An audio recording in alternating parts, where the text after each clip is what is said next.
Welcome everybody to FreeFall Magazine's launch, the 30-1 issue. I'm Crystal McKenzie. I am the managing editor here at FreeFall Magazine, and I'm very excited about this issue we are launching today. It is a double issue, something we've never done before. Very exciting.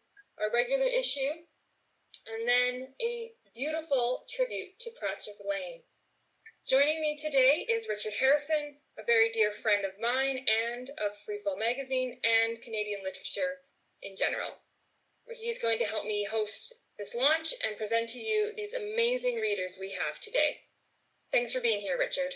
Thank you, Crystal. Thank you for having me. And thank you and all the staff of the FreeFall Literary Society Collective that has produced FreeFall Magazine here for decades now. It's a tremendous tradition in Calgary.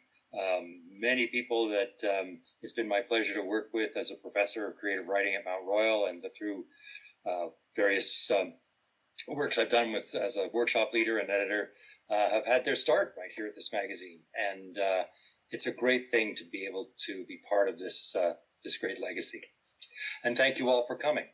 As Crystal showed you, we have a double issue here. The first part here that we'll have readers from tonight will be new writers to the magazine, the regular issue, and then we'll have a short break and we'll come back and read from the Patrick Lane tribute issue, which collects essays, poems, and recollections by people who've known Patrick for the many decades that he's been a great feature and figure in Canadian writing. But our first readers from part one will be, this is all on tape, so I'll let each of them speak for themselves and read from the magazine for you. Josephine Loray will be followed by T.L. Murphy, Amy LeBlanc, Joan Shillington, Adam Gerber, and Bruce Hunter. Enjoy the show, everybody. Good evening, my name is Josephine Loray, and I would like to read a poem that is included in the FreeFall launch. The poem is called Forget Me Not. I'm coming to you from Calgary, Alberta. Forget not the haunting of Resnikov, tower stark against tipped bowl of stars, sidewalk diamond brilliant in winter, untouchable beauty afar.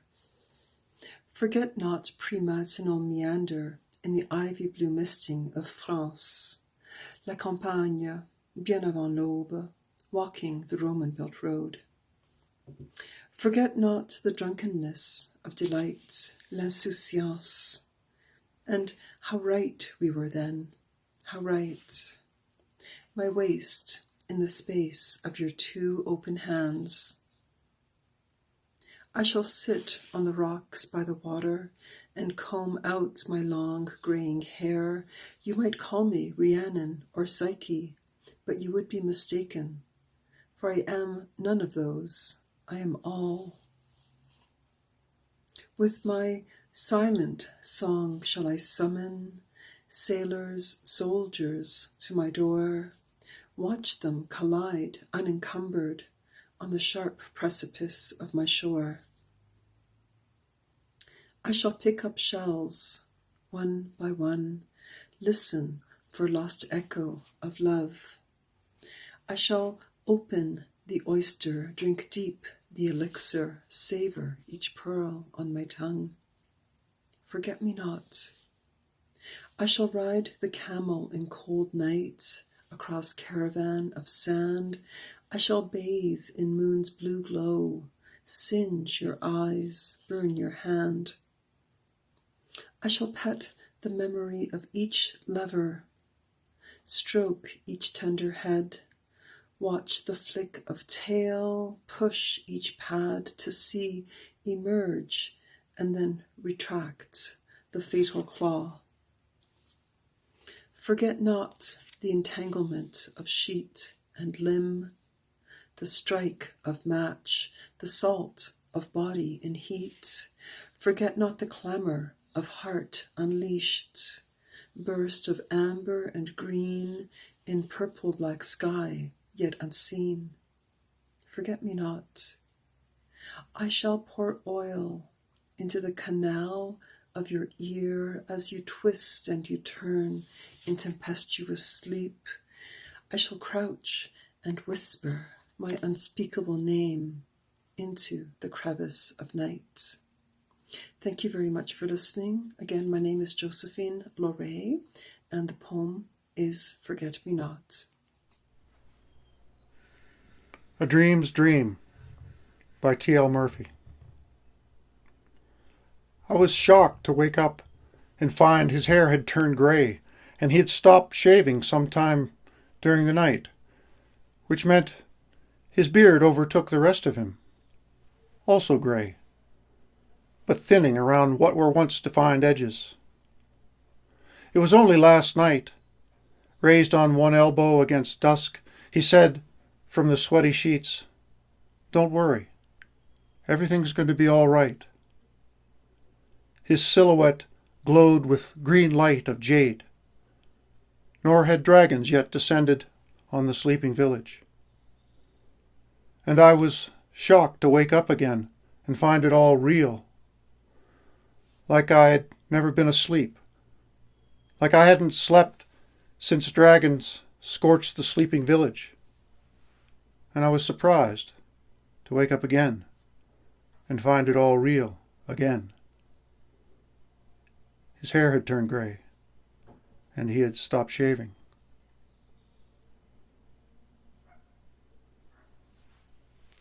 This poem is called Well Woman. I fell when my hands stopped spinning thread. I was replaced by unmarked palms, those lily hands, those lying hands. In time, those hands will not mend, after paper cuts, gashes, hangnails, pinpricks, the loose ends of girlhood. She will join me when the water is shallow. There will be no need to float, and my rain boots will fill with tadpoles, overflowing like ladybugs from a golden-edged cup. I climb walls in the well. I am well, no one asks. I move bricks, I make masks from water and the crust of the earth.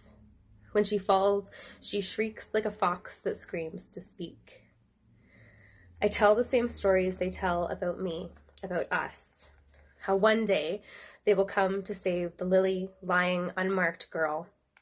They will lower a rope. What a joke it will be when they see my face come forth from the well, pocked, poked, teeming with water like a bloated calf.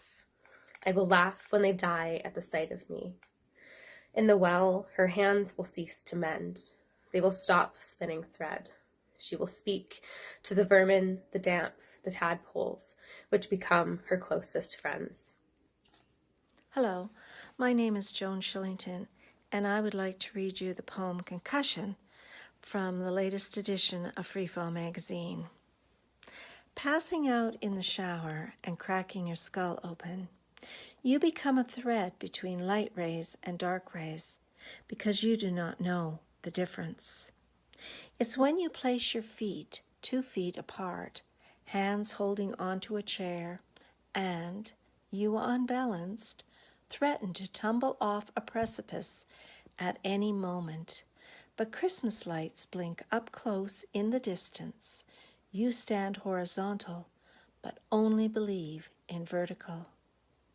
It's being on a merry-go-round, and you cannot get off because someone pushes faster and faster, and round and round and running and panting, and you keep yelling, "Stop, stop." It's being trapped in a snow globe, shaken upside down on the wrong side of a dimension with memories before happenings. It's holding your breath underwater until your head bursts and your father keeps a gun beneath his pillow and you bury bullets in the peanut butter jar that explode at the breakfast table. It's a snow-white jackrabbit caught in a snare crying for help on a -30 morning, piercing crystallized air, and in your head a boomerang reverberates back and forth and back again. Thank you. My name is Adam Gerber, and I will be reading an excerpt from the beginning of my short story Roadrunner that was published in the latest edition, 30-1, of FreeFall Magazine. And I just really wanted to thank everyone who helped make this possible, especially Crystal and Michelin. I sit up, spread my toes in the soft shag, clear my eye boogers out, and get right into the bathroom so I'm ready to rock when Uncle Henry gets here. Mama said he got his car repainted, and I get to see it before anyone else, so he's coming to pick me up and take me to get an ice cream. Mama said he's finally going to stay for dinner tonight, too. It's Saturday, so I watch cartoons while I get ready for Uncle Henry. I brush watching Bugs, I eat with Elmer, and I get dressed laughing at Daffy. I hear a rumble outside getting closer to the house, and I jump out of my chair and dart to the front window. I pass Mama as she finishes fixing up the fancy tablecloth, but she's right behind me, quick as a cat, and dressed nicer than when she goes to church. Hun, why don't you go back to your cartoons till Uncle Henry gets in? She places her hand on my shoulder. Wile E. Coyote is on now, but I've seen this episode before, so I just can't pay attention. And when it seems the rumbling outside can't get any louder, it goes quiet. The silence is followed by a loud clap. Heavy footsteps make their way to the door and it opens. Uncle Henry's voice booms through the house like a drum and Mama's follows like a squeaky pedal. I hear Mama telling him, "I'm so glad you made it. He's just bouncing off the walls excited." Then the squishy area below my ribs is shocked by an iron grip, and I squeal as I'm thrust into the air. I grab his rough, hairy fingers and then turn to hug him. Every time I see him, I try to picture what he really looks like behind his big eyebrows and bushy mustache, all so dark that his teeth and the whites of his eyes shine behind them. I've been pretty bubbly today, too. Suppose that'll happen when you look forward to something so long and it finally comes up. He turns his smile to me. Ready to rock, kidlet? Oh, yeah, I reply. I don't think I've ever been ready for so long. You want me to give you some time to finish watching before you go? Hell, most kids your age live for Saturday morning cartoons. He chuckles through his mustache and looks over his shoulder back towards Mama. She giggles and smiles real big, then turns away to the kitchen. I'm sure she'd love a hand setting up for the big day, he says, setting me down. Well, most kids don't have an Uncle Henry to come get them. Uncle Henry frowns and scrunches his eyebrows. I suppose I never thought of how amazing I am, he breaks into a grin. I reckon you're ready to see the car then, huh? Sure am. I bet the new paint has it shining like a silver bullet. Well, kidlet, he rumbles, eyes sparkling. I decided to try something a little different, a bit more flashy. He shows his teeth from behind his mustache and winks. No way. Uncle Henry always loved his car just the way it was. Well, don't just stand there trying to catch flies in your mouth. Go check her out. He laughs deep in his belly. Shit, that's why I brought her to you first. I've been sweating like a stuck pig to see what you think. I fly down the hallway, throw open the screen door, and stop dead at the sight of it. His mint condition 1972 Plymouth Roadrunner used to be silver, and it was the nicest car I'd ever seen. Now it's a bright purple piece of muscle that jumps at my eyes and shimmers like the paint is still wet. I run circles around the car, soaking up every new detail and comparing it with my memory of how it used to look. Uncle Henry strolls out of the house with Mama hanging on his arm and the key ring swinging on his finger. He breaks off from her and jumps down from the porch. So what do you think? It's incredible, I tell him, without taking my eyes off the beauty. He holds his palm out to me and runs to the front of the car. Did you check this out? He asks me as he runs his finger along the side. There's a long yellow dust trail all the way down the side of the car, coming from a little Roadrunner bird painted next to the headlight. Straight from the TV. Whoa, I hear myself say, though I don't really mean to. The corners of Uncle Henry's mustache are nearly touching his ears. Yeah, he scratches his head and chuckles. I figured you'd get a kick out of that. Thank you so much.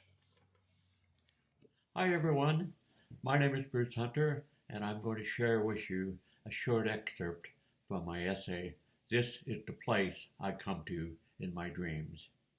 After my mother's funeral that Saturday in the spring of 2001, we retreated to my brother's place.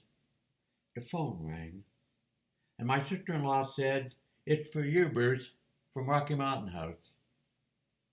An unmistakable voice came on the line, somewhat frail now, but still a scrappy London accent after 60 years in Canada. My Uncle John's widow and hard-working partner at the Upper Saskatchewan Ranger Station on Kootenay Plains. It was my Auntie Cassie. "So, do you ever think of your days on the Upper Saskatchewan?" she asked. The name was our shorthand for the ranger station, Kootenay Plains, and indeed the entire North Saskatchewan watershed. It had been 30 years since we spoke, but I could hear in her voice the deep longing and the need. Oh, Auntie Cassie. Not a day goes by. Choked, I took a deep breath. Not a day goes by. In fact, I've written a book about it, but I'll come see you before I go back east. And thus began my many returns to Rocky Mountain House, and the memories of the sacred places and people of my youth, John and Kathleen Elliott, and the Wesley Band of the Stoney Nakoda people, and especially Silas Abraham, the noted guide and hunter, and elder of the Stoney Nakoda people.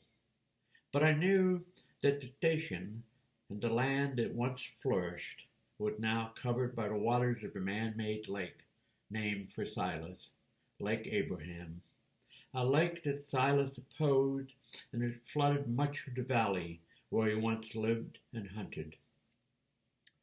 My connection to my Uncle John was profound. I'd lost my hearing after pneumonia in infancy, and he had lost his in World War II after a German bomb had blown him from his barracks shortly after his arrival in England from Canada. John wore large hearing aids, as did I, and had told my grandmother, "They're not doing anything from school. Why don't you send them up to Cassie and me?" It was true. At 9, I floundered, although I was already bookish, but I got into fights and trouble at school and was caught shoplifting, setting fires, and more.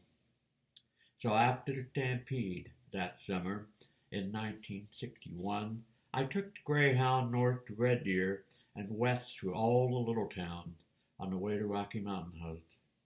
Cassie and John met me at the bus station, him in his ranger's uniform, and we all squeezed into the green forestry truck cab. Clearwater Car 4 was its radio sign, I'd soon learned. A stick shift and a massive Motorola two-way radio dominated the transmission hump as John geared the truck out of Rocky. For a 9-year-old boy, it was a pure adventure. We passed the Alberta Forest Service compound with a helicopter pad. Highway 11, west to Nordegg, turned from pavement to wide gravel soon at the Ram River crossing, and as we passed the fenced-off ghost town of Nordegg, I was truly excited. We dodged construction equipment, and soon the boulders that bounced in the wheel wells hushed as the road narrowed to a dirt track tucked into the rugged front ranges of the eastern slopes of the Canadian Rockies. Everything smelled fresh here. The perfume of pines and the musk of river mud. Massive shards of limestone and shale from the ancient seabed shouldered the sky around us. Scree bracketed the flatirons and the slopes beside us. A wide valley gouged out by advancing ancient glaciers opened up before us, home to the Upper Saskatchewan headwaters. The Bighorn Reserve of the Wesley Band of the Stoney Nakoda people spread out beside the river below us. Boreal forest that enveloped us now. Standing water and muskeg was everywhere. Small islands floated pockets of scrub bush, I'd later learned from John, dotted with Labrador tea, woolly willow, and mountain mare's tail.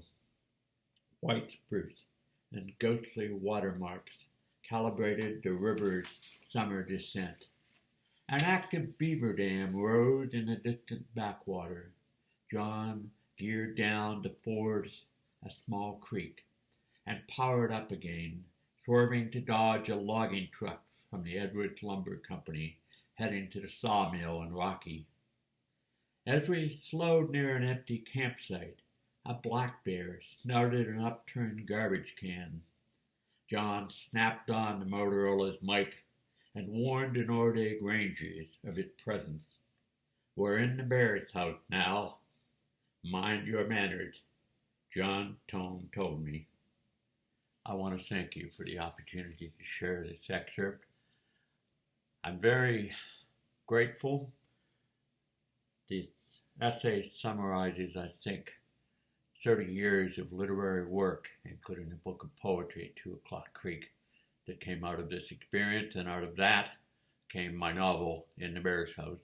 And if you look over your shoulder, my shoulder, sorry, you'll see the original sign for 2 O'Clock Creek that was returned to me after 50 years. Thank you very much for listening. Thank you, everyone, for your beautiful readings. It's been an honor to work with you. Next, we are going to listen to some tributes to Patrick Lane, and Richard is going to say a few words about Patrick and what he meant to so many people before we begin. Richard. Thank you, Crystal, and thank you all for reading and contributing to this event. It occurred to me as I was hearing the poems that there is this magazine, this particular issue is really it really is two kinds of writing. The first poems that we've just heard, I keep thinking about the fact that a piece of writing that is about a thing in the world is about creating a memory that someone else can go to in the future. That we can revisit something from someone's life, from someone's experience, someone's thought, and we can feel it fresh and in the present moment. And I think that's one of the most important things that writing does, is it helps things persist. It makes them accessible to us again. A tribute issue, which is what the pieces we're going to hear now about Patrick, they're all about looking for something that we all know has gone, as a person who has left this enormous impact on the lives of everybody who is reading tonight and everybody else who is in the journal. And I've got a piece in it here, so I'm speaking for some of my own experience of the man as well, is that we're looking, in writing a tribute, we're looking to try and give you something that is gone even for us. So you're going to get a lot of aspects, a lot of sides of Patrick. He was, in every sense of the word, a great man and a great poet, and a great influence on us, on Canadian literature. Even the people who've never heard of him have been influenced by the way he thought about our land and about our story. And so what we'll hear now will be this. All of us will reach into that space where he isn't right now and say, here is what he was. Here is what we are still looking for. Because that's what he's done, is he's left us with something to keep looking for, which is one of the great gifts that any artist can give to the world. So this after the second part of our show's reading will be Sherry D. Wilson, Rosemary Griebel, myself, Micheline Mailer, who's so significant in FreeFall as the editor and good friend of Patrick's. And then we'll close with a reading by the wonderful Canadian poet and wife of Patrick Lane, Lorna Crozier, who will read from Patrick's work and then from her own. Memory Lane lives in the amber drop of an earring he once touched in appreciation of beauty and possibility, of all things material and not. Memory Lane lives in 2 wire hangers, which he used to divine water in the dark. That night he wrapped his widespread wings around broken birds and unspoken words. In the tears of his laughter, memory lane lives between dregs. I hear him say, lap rebellion like an alley cat as it downs a saucer of milk on a hungry day, kid. Don't let it get away, young poet. Be solitary as a purplish sweater, hand knit in huckleberry. Plod the poetic garden quietly. Read silently from a lazy boy chair with your favorite mug planted beside you. Change the world as the world changes you. Kid, prepare a hearty meal. Uncork wine, have a good time with friends or not, laugh till you pee, share your soul, and you'll never grow old. Memory Lane lives in his Obi-Wan Kenobi robe with the long hanging hood, shuffling off spirit buffaloes, wild and hurt, sad and lonely, worn and perfectly comfortable, like a faded pair of jeans. Tears never heard, always seen, in the language of birds, as he parleys with parrots, whispers under hangovers. Take risks, see splendor in the raw, wild, ominous twist of unknown fates. Get fucked up, go deeper, don't swim the doldrums of the mainstream. Dream, the show, not the tell. Stand for all you believe in. Know thyself and listen wise. Laugh till you piss. Piss till you crawl. Crawl till you weep. Weep until you write. Be a mofo and an angel, a teacher and a friend. You got this, kid. Remember, your words won't really come to light until the moment you die. That's how it is. That's love. That's poetry. That's life. For Patrick Lane. Hello, my name is Rosemary Griebel, and one of the great gifts of my life was to be a student and to be mentored by Patrick Lane. I have a letter to Patrick in this issue of FreeFall, and I'm very grateful to the editorial board who put this together. It's an amazing issue. I'm not going to read my entire letter. Hopefully you've picked up a copy from an independent bookstore or have your own copy of the issue. But the letter begins. Dear Patrick, it is early morning, the ambrosial hours before dawn. The hours when we are a bit closer to the spirits that have passed over, and our words are amplified. This is the time when I turn to poetry, the green perfection of space, as you named it. We both loved this quiet time.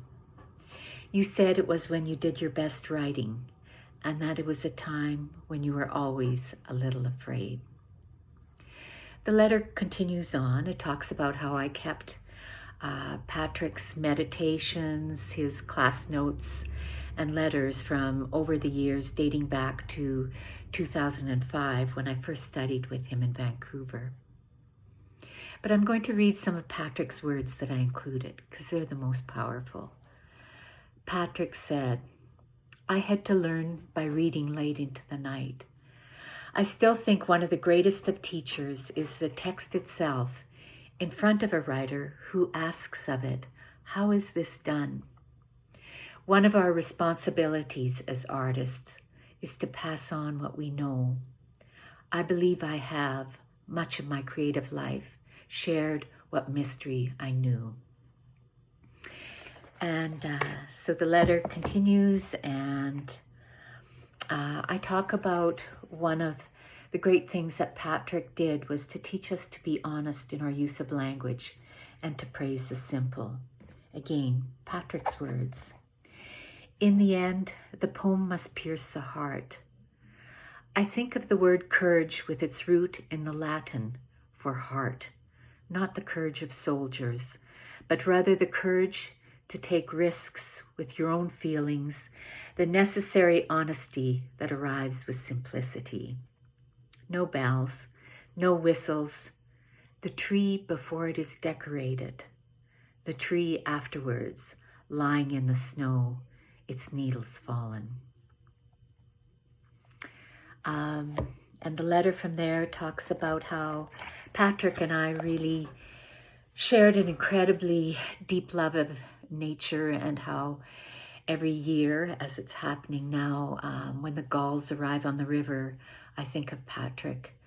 And I know how much he loved the turning of the seasons. Patrick's words.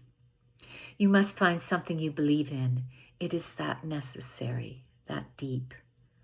Without it, you cannot write the poem, or if you do, you will quail at the heart of it all. We give ourselves up to the necessary, but always we find the apt image, the blossoms of the apricot. Yes.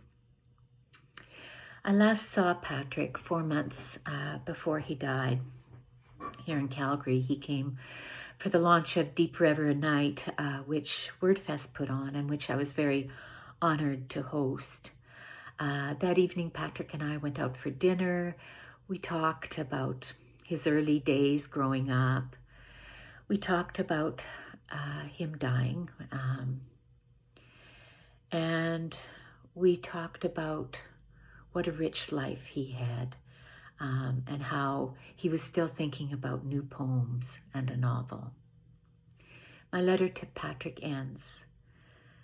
As I write this letter to you, lights are starting to come on in the houses across the street. Yet the dawn still holds the quiet of a long night. You loved silence and the act of listening. Sometimes, dear Patrick, no words say as much as silence. And I'll end with these final words from Patrick. I don't know if I've come close to answering what it is any of us should look for in a poem. Perhaps it is enough that we are looking at all.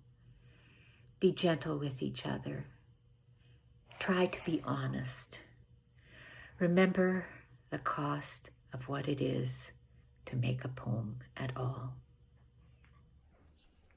In the 40 years he has influenced me in my work, Patrick Lane and I have only been in the same room 3 times.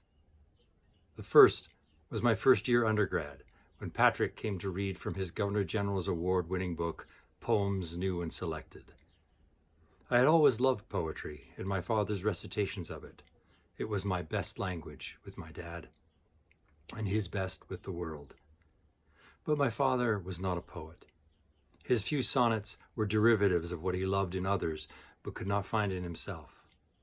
For me at the time, poetry was a way the charming past visited the present, but did not stay. I was going to be a scientist. Then Patrick came to Trent. In his poetry, the present overflowed with his life as a medic in the sawmills of BC, with his desperate wandering in Central and South America, flowering in language that was full and horrible and magnetic and gorgeous. And then came this poem that Patrick later told me his editor at Oxford fought to keep out of the manuscript, and if Patrick put it back in, he did not want to be told. Patrick read, If, like that dying woman in Mexico who fed her family by fucking a burro on a wooden stage in Tijuana, you are alone and I am drunk again on tequila, refusing to die, hearing the madness of the burro as the woman wept with pain. You are naked and I no longer want you. If I could choose a last vision, it would be the dream of the knife, the dream of the death of pain. Put on your clothes. I am obscene. I am one of those who laughed when the burro dropped her on the floor. And the whole world was in that room gone silent, and that room shrank to the page in his hand, the poetry of witness doing its work, of not allowing what we know but want to forget to pass into dust. And I knew. Later, when Patrick took questions about his art, he said we learn poetry by imitation, but if we persist, we find our own voice because we are bad imitators. I didn't know whether I had in me then the poet I wanted to be, but I gave myself the next 10 years because I was young and didn't know how long things really take to find out. I began by imitating Patrick Lane. But as he predicted, and my father's attempts had shown, despite the brutalities of the world I put into my early work, imitation is about the surface, and your own poetry cannot come to you if you remain above the words, looking down.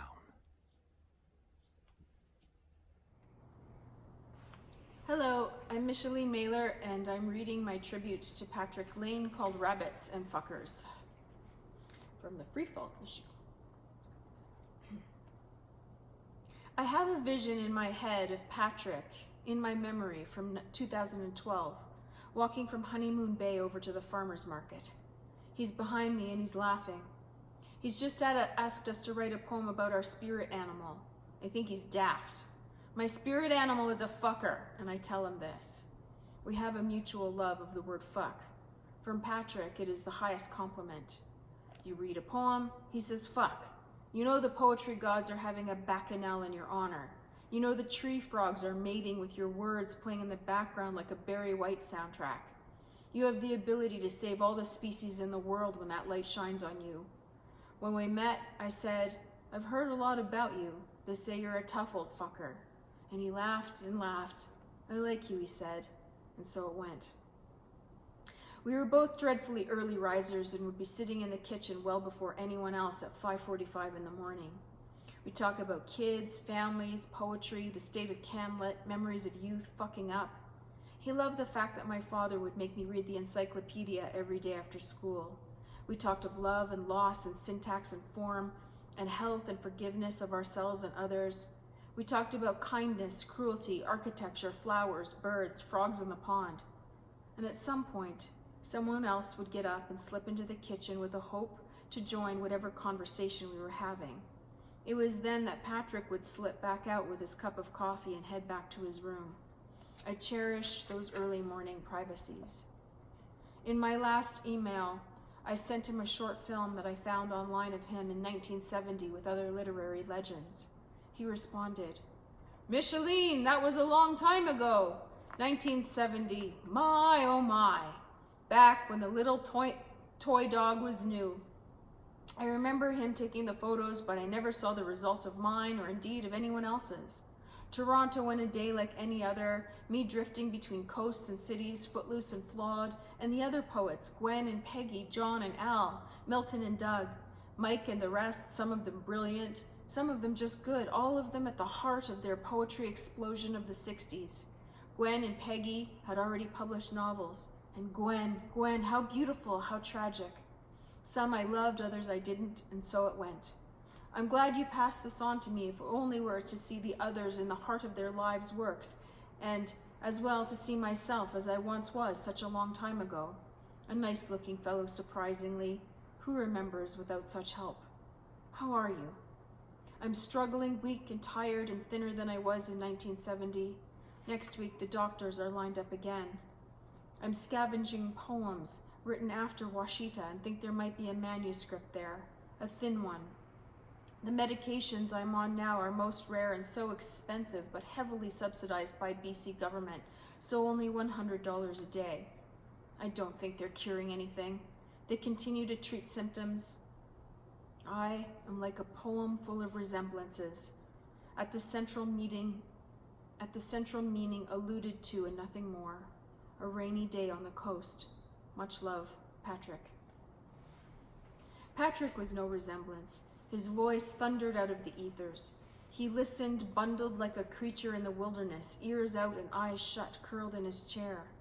His quality of listening was singularly unique. Since then, I've read a couple of articles on how the brain compensates when sight is diminished, and I saw his listening as otherworldly, a deer or a hare. He'd be very still and cock his head towards the reader. Sometimes his hand would move softly, orchestrating or punctuating. Then he'd say, "Read it again," or the plain-spoken compliment, "Fuck." I could see him making the lines real, three-dimensional by hearing alone. Speaking to Patrick was as if eavesdropping on a foreigner to this planet. He was in the world, but not of it. He came from the planet of poem and was here as a diplomat of that other place. His primary language was poem, as well as his way of seeing and hearing the world. He was just here as a translator. He was the most monk-like non-monk, zen and completely at peace and somehow somewhere else. When corresponding, the subjects were always about poems, rather than children or the happenings of anything earthly in the world. Patrick was already ether, already spirit, even alive. His letters and conversations with me were translations from his world, and I was privileged enough that he chose me to say anything to at all, because what he said, he meant. He was sincere. His love and generosity were enormous, but forged in honesty. Anyone who left his workshops felt exactly as I do. We know of his specialness, and he would reflect back ours, knowing too that someday he wouldn't be able to say what he thought to us, and that what he said would be carried. He knew his time was short. He knew what he said mattered. He's a spirit in my dreams, showing up in the weirdest of ways, reminding me of things he once said to me in the early kitchen, and that last lunch I had with him in 2018, and all those other times we were there for the poems to move right through. I'm going to be reading 3 poems by Patrick Lane and then 3 poems by me, Lorna Crozier. These poems by Patrick will be part of his new book of poems, his new book of posthumous poems, which I am just in the process of pulling together. And these haven't been published before. Hummingbirds. They say you can pluck them like jewels from the branches at night, if you can find them sleeping inside the shivery bamboo. How many nights I have tried and failed, full moon and crescent, the dark and the light. I have searched in the black bamboo and the gold, but who can find such a small heart? How thin the night, a mole's cry waking me. In dream, my ear was to the dark, an earthworm in his tunnel waiting. I feel my brittle bones and smile. I'm as fragile as winter grass. I think of leaping to the floor from my high bed and don't. Like my old cat, I climb down slowly, accept the smile of my woman who gives me coffee in the morning. She makes me want to remember when we moved naked in a summer far away. How sweet our laughter on the gray stones touching. And so the teacher set out on the road to discover suffering and gave his self up at last. Thinking won't get me there either. My work is always close at hand. The cat purrs and offers me her prey. A headless mole now rests on my palm, his fur the color of the moon. This next poem is called Otzi, after the name of the iceman of the 3rd millennial BC. His desiccated body was found high in the Otso Alps in Italy, and the poem is told through his perspective. Otzi. Wanting to be lost as he was when he was young, farther back, deep into the mountains, the creek without a name, taking him away so that he did not know whose hands, whose face was in the quiet pool where the grizzlies drank, their ancient paw prints deep in the earth. I have let go of what I am, he said, and smiled, the old master alive in him still. And perhaps he was right, hope an illusion too, and rose then into the evening, refusing direction, finally knowing where he wasn't. The grizzly road followed the water, the creek narrow, and he knew he was close to the spring, high in the yellow cedar, below the alpine, where the last meadows began. Above them, sere rock, the crevices where the snow waited, and he, walking without fear, into the last ice. And finally from Patrick, the sea is our home. Each house turns its back to the sea. No stairs built to climb to the front door.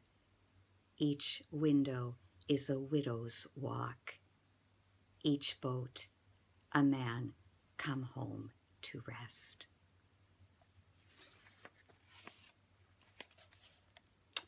And then I have 3 poems that I wrote after Patrick's death in love of him.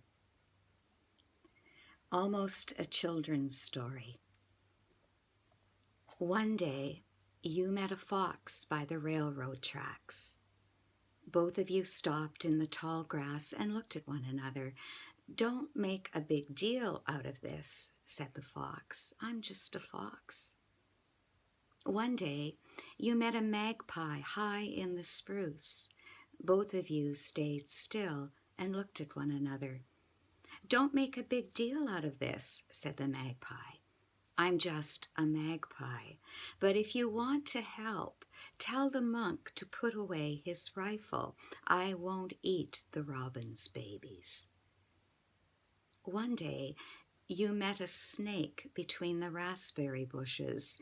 Both of you froze and looked at one another. He'd been sipping the clear liquid around the mouths of the bottles hidden in the woodpile, the ivy, the brambles. When he spoke, he slurred and hissed. It was hard for you to listen, but you're sure he didn't say, "I'm just a snake." Did this mean he was someone else? It was a haunting? A visitation? Why is it the bad days come back and not the good? Parcel. In the bag I carry from the crematorium, you weigh more than the heart of a horse. How do I know how much that is? I don't. But I say to myself, you weigh more than the heart of a horse.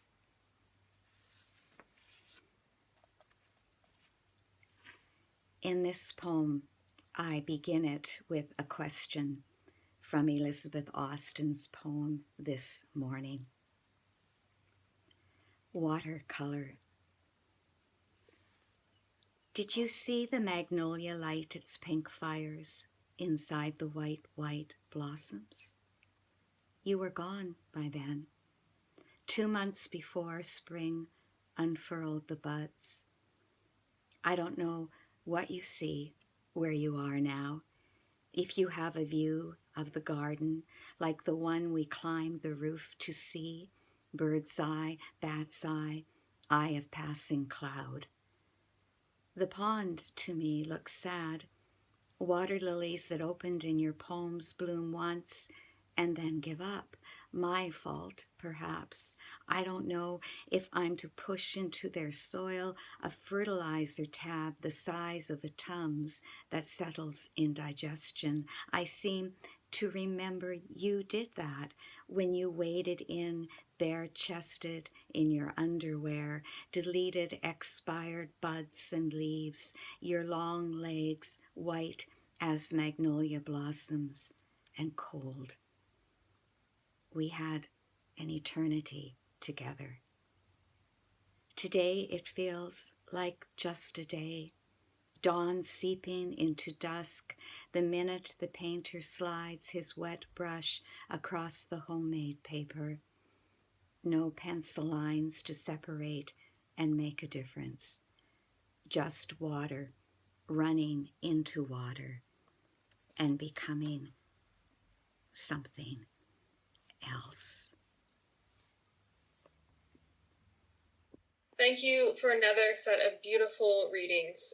This has been an honor. This entire evening has been a great honor. It took a while to get here, so I just want to do a few thank yous to people who have helped finally put this issue together and make this evening possible. Our poetry editors, of course, Sarah Howden, Megan Negan, and Shelley McNeely, thank you for your hard work. Our prose editors on this issue, Vincent Potter and Michaela Ritchie, thank you. Patrick McNeely is our layout and design and person, and he worked very hard. Probably went a little blind trying to figure out how to do this flip issue, so thank you for your hard work on that. Adam Gerber for putting this video together. We really appreciate it. I couldn't have done any of this technical stuff without you, so thank you. Thank you, Richard, for being a co-host with this and being here for us and always supporting the magazine and everything we do. Young writers, established writers, you've always been there. So thank you very much for what you do for Canadian Lit and Calgary writers. And I'd like to thank Lorna Crozier for entrusting us with Patrick's poems. It was a great honor to be given these and to publish them in our magazine. So thank you for everyone for being there. Thank you, Crystal, and again, thank you, everyone, and again, thank you all for writing. I think Patrick's legacy is in how many people he inspired to write. Poetry's legacy is in how many people keep writing to hold on to what's best in the world, make the world a little bit better in the way that we write for it, and we keep the love for life alive with all of it. So. Thank you very much, everyone. On behalf of FreeFall Magazine, Crystal McKenzie, and everyone involved in the production of this issue, I would like to wholeheartedly thank Micheline Mailer for the tireless effort and inspiration she shares. Without her, none of this would be possible, and everyone involved is eternally grateful for the part that she's played in an ongoing testament to craft and creativity, as well as, in this case, a touching tribute to a Canadian literary figurehead. So thank you, Micheline, for everything that you do, and of course, thank you for all our subscribers and readers over the years. I would also like to take a moment to thank some of FreeFall's sponsors, without whom none of this would be possible as well. So I'd like to thank the Alberta Magazine Publishers Association, the Calgary Arts Development Association, the Government of Alberta, the City of Calgary, and of course Magazines Canada. Thank all of them for their ongoing support. Thank you so much, and thank you for everyone who tuned in and participated in this wonderful event. Thank you so much, and have a wonderful evening.